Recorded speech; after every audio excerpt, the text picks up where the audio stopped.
Hey, welcome to our little visual meeting here. My name is Mike LaVoy. I am joined with Kelly Wiliams and William McKissock. We are going to cover a little bit. Hey, Kelly. William, are you there? I'm here. We're going to cover a little bit today of what William does for a living. Hey, William, give us an idea of who you are and what you do. Yeah, my name is William McKissock. I'm with a company called Schooley Mitchell. We are North America's largest expense reduction company.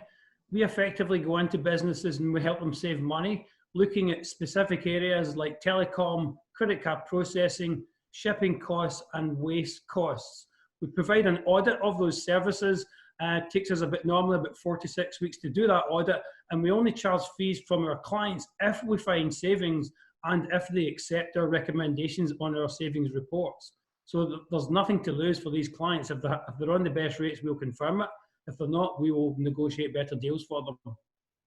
Where is Schooley Mitchell located? The company is headquartered in Stratford, Ontario. So it's southern Canada. We've got over 150 offices across the United States and Canada. The majority of the offices are within the United States. Obviously, it's a bigger market, but the company is headquartered in Stratford, Ontario. There's over 70 members of staff, and then within those teams at headquarters, we have teams of analysts in telecom, merchant services, shipping, and waste. Cool. So I have a question. So that all sounds sort of heady and complicated. So what exactly makes Schooley Mitchell the experts in all those areas? Well, lots of other expense reduction companies are like jack of all trades. They'll come in and they'll look at every single department in your business, all the way down to how much you're spending on, in today's market, toilet paper, pens. It could be telecom, it could be the other areas. But what we do is we focus on 4 specific areas. So we're not a jack of all trades. We're much more focusing on telecom, merchant services, shipping, and the waste industries. And so, do you have competition? And if so, what makes you different from your competition?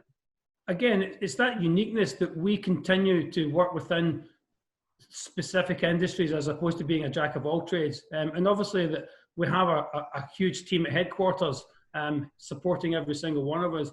And also as a franchise, we're very much a family of franchisees, and we bring all that support and all that expertise to the table.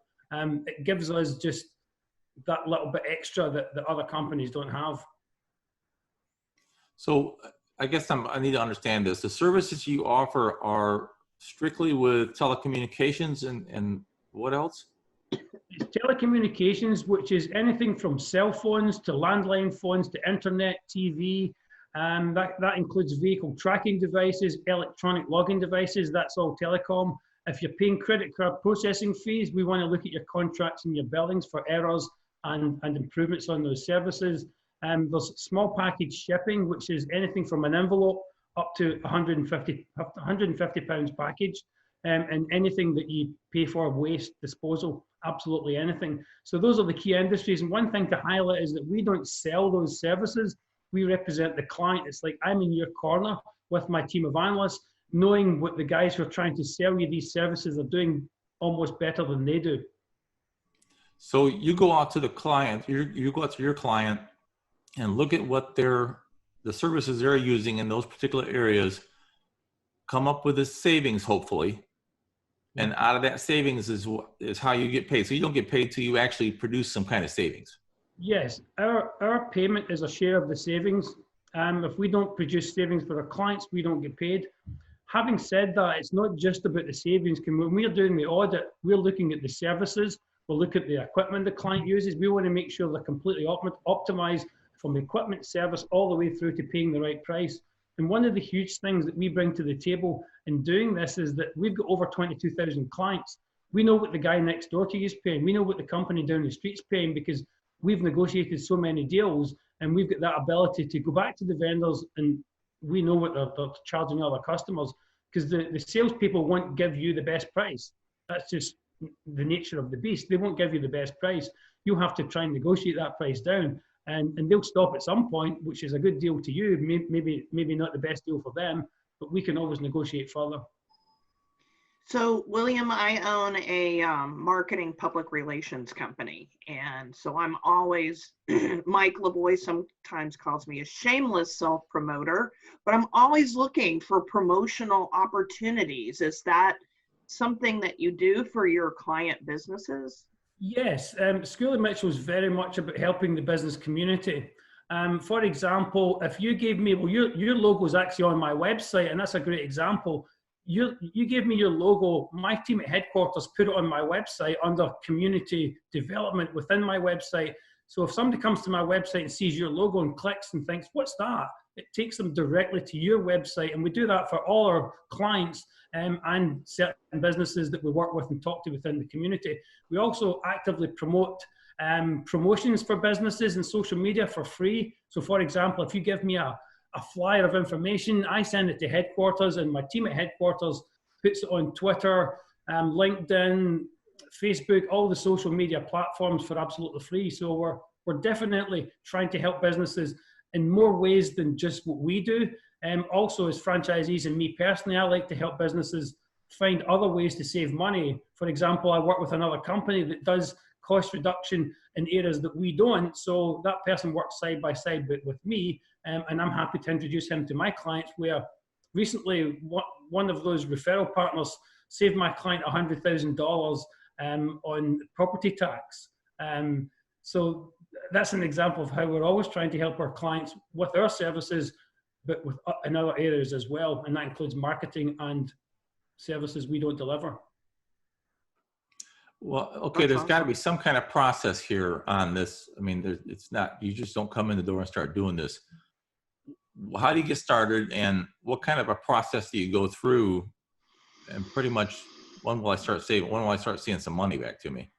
Yeah, well, the process starts with signing our service agreement. Like any other business transaction, we need an agreement in place. And that's like a 1.5-page document that we have our clients sign that locks us in together for working together. Then they authorize us to represent them so that we can speak to their vendors on their behalf. I will gather the information I need. It's called our fact finding. So for example, for telecom, I'll come in and I'll find out what your equipment is. I want to see at least 3 months worth of billing, and I want to look at the equipment you're using. I'll take photographs and I'll upload that information to my team at headquarters, and they will get to work on it. And then there'll be a little bit of back and forth between me, my analyst, and the client to make sure we've gathered all the information. And then approximately 4 to 6 weeks later, I produce a report. And within that report, we show the client, this is where you're spending your hard-earned money. This is where we recommend you spend your hard-earned money. And importantly, within that document that shows savings, or hopefully shows savings, the client's incumbent vendor will always be in there. So for example, if they're with AT&T, we're going to show them the best price we could negotiate with AT&T. But if we see a really good deal with Verizon or T-Mobile, we'll include that in our report. And then the client gets to choose, and that's the point I was making earlier, but if they accept our recommendations. If we find savings and they accept our recommendations, they get to choose which option. Because we're not in bed with the vendors. It's almost the opposite. They don't really like us being there because we bring added expertise to the client's table, because we only get paid via savings. For the client, the vendors don't pay us anything. So it's really up to the client to decide which way they want to go. We do the report, we do the legwork, and it takes a lot of time to do that. And then the client will choose which one, or if any of the options they choose, because even if we find savings and they don't want to do it, they don't have to pay us. So is there any business too small, any business too large, and what would be a good referral for you? So we work with small, medium, large businesses all the way up.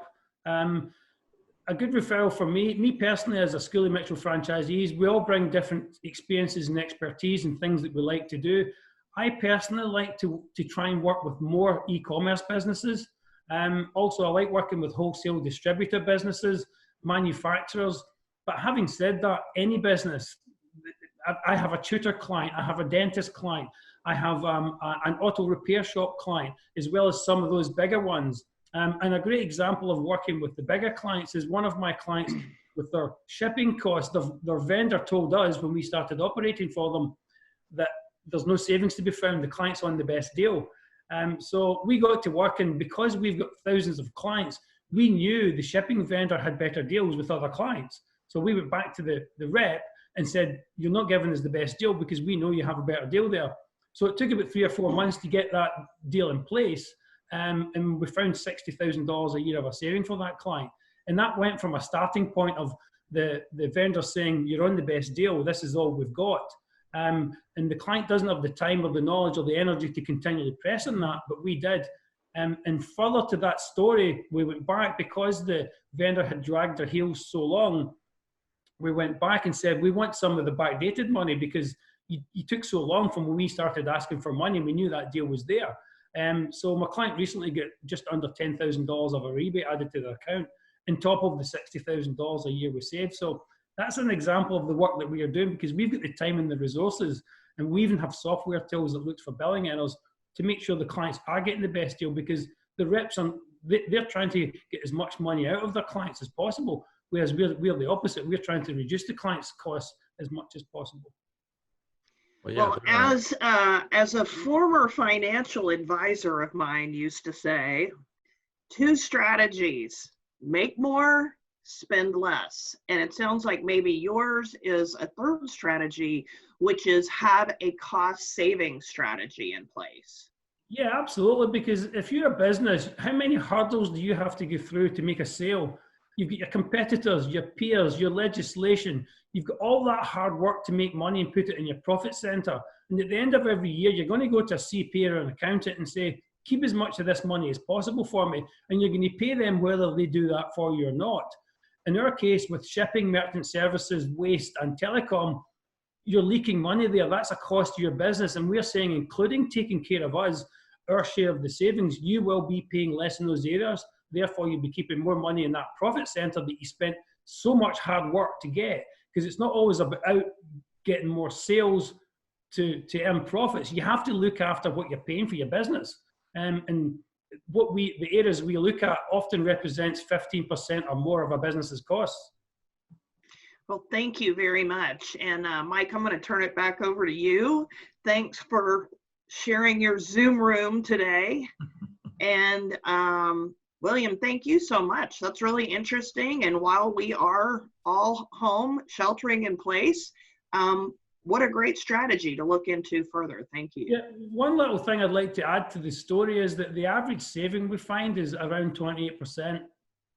So that's money lying on the table. Sometimes it can be lower, it can be 10%. Sometimes it can be, I've found almost 50% in savings from my clients, but the average across the board is 28%. So that's money lying on the table that clients should have in their pocket. And we're only asking for a share of money we find on behalf of the clients. Well, it seems to me a perfect scenario. The client's not out anything not out anything. I mean, you're saving them money. If you save them $1 and you pay them 50 cents, they're still 50 cents ahead, no matter how you look at it. Absolutely. And some of the pushback prospective clients will give us is that we've got the best deals. We're tied into a contract. Well, if they are on the best deal, our report will confirm it. So if you really think you've got the best deal, let us do our work. We'll come back with a report and we'll confirm it, and you won't owe us a single penny. And even if you're tied into a contract doesn't mean to say you're on the best price. So having a professional organization like us to be able to apply a little bit of pressure in a nice way, because we don't disrupt relationships between you and your vendors. That's not what it's about. It's making sure that everybody gets the best deal and everybody's happy. So even within a contract, you can still negotiate terms within that contract, or if need be, we can find a deal with you elsewhere that will more than compensate for any early termination fees to get you out of a contract. So it's a complete win-win for the client, because if they are in the best deals, we'll confirm it. If they're not, we will find something better for them, including service and equipment as well as price. Cool. So with that savings, I might be able to buy like a house on this beach back here. Well, the savings is up to you. If you want to invest it back into your business, or take all your staff to a nice place like that looks like Barbados or something in the background. It's entirely up to you how you spend that money, but it's money you're losing. And what we're saying is we'll get it back for you and you can spend it how you like. And we're only asking for a share of that money that's already gone. Kelly, I thought you were in Polk County, weren't you? What's that got to do with the beach? There's no beaches over there. Have you ever heard we are like the chain of lakes up here in Winter Haven? Most people just don't know this is what our lakes look like. Yeah. Anyhow, Hey, William, thanks for stopping in here and giving us a little brief interview on what you're doing and how you can help your clients. Absolutely. I'm happy to do so. So anybody listen to this, if you're spending money, we can help you save more. Cool. Well, we'll Awesome. do this Thank again next you. week. Thanks, guys. Thank you.